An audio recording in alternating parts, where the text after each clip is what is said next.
Want to expand the reach of your content? Start a podcast. Feature industry experts on your show and leverage the influence and reach of your guests to grow your brand. Learn more at sweetfishmedia.com.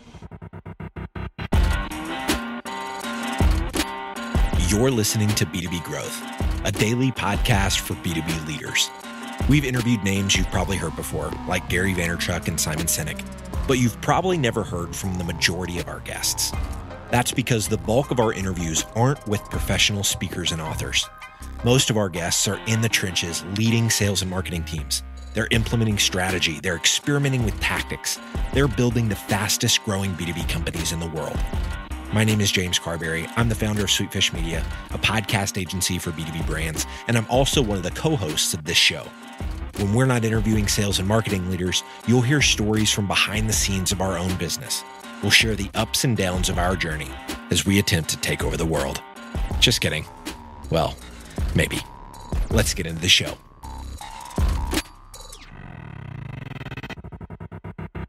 Welcome back to B2B Growth. I'm Logan Lyles with Sweetfish Media. Today's episode is another in our Behind the Curtain series. I want to share with you the reason why our Sweetfish sales team has started to implement a monthly sales development process review meeting and why you should be thinking about it as well, especially if you are at an early stage company, at a bootstrap startup, or at a high growth startup or high growth team at whatever phase you are in your company's evolution, and especially if you fit all three of those like we do here at Sweetfish. So one thing we've been realizing lately is we've undergone a lot of changes and a lot of new processes that we've built out from a sales development perspective here at Sweetfish. We've honed our targeting. We've changed the way that we find target accounts. We've changed the sequences that we use. We've added in more steps in our sales engagement processes. And at the same time, our team has grown. We've brought on new salespeople, especially one recently, Travis King, who joined the team, has an eye for process and has an eye for tweaking sales processes so that we can optimize them. And so we've had a lot of eyes recently on our small but growing team on the leaks in the bucket, as we call them, in our sales process. Where could we implement another touch? How can we delegate more to our sales support team that's helping gathering contact data and feed to our sales team? All of those sorts of things. And we want to do what I've heard, Sangram talk about before is you want to succeed fast and fail fast so that you can iterate fast and then succeed even faster. At the same time, we have to make time for both executing and improving. It's not that we don't want to continuously improve. We have a core value here at Sweetfish of never stop learning that is constantly in front of our team. And so we want to learn and use those learnings to improve our sales process.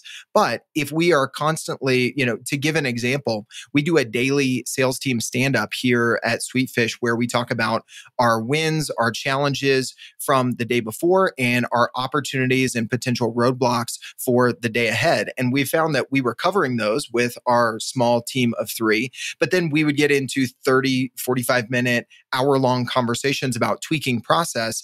And those were good. But if we're having those every single day, we're eating into a lot of execution time. We're kind of spreading ourselves mentally thin as we go to execute on our process. As it stands today, we're thinking, how should this be tweaked?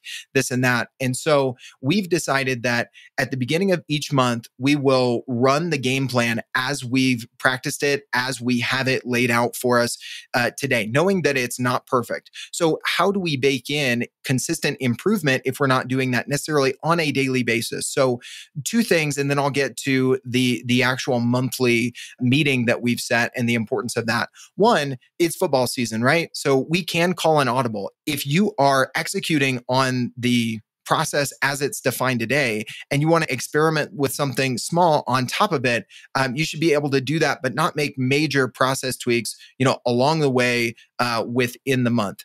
The second thing is give yourself a spot to put those ideas so that you can free up your mind to execute the task at hand. So very tactically, what we've done is we have a sales board on Trello for our team, and we created a list of prospecting ideas and sales process tweak potentials. And so we put ideas there so that we can review them together in bulk in one monthly meeting. And so that's where this monthly meeting comes in, is review the things that worked, that we think that we could tweak, that we could test against last month without making so many tweaks throughout the month that we really don't know what's working and what's not working. And again, it also detracts from our time and our mental space to just execute the task at hand, because we want to improve and we want to think about strategy, but we also have to do the blocking and tackling. And that's the same for every single sales team out there.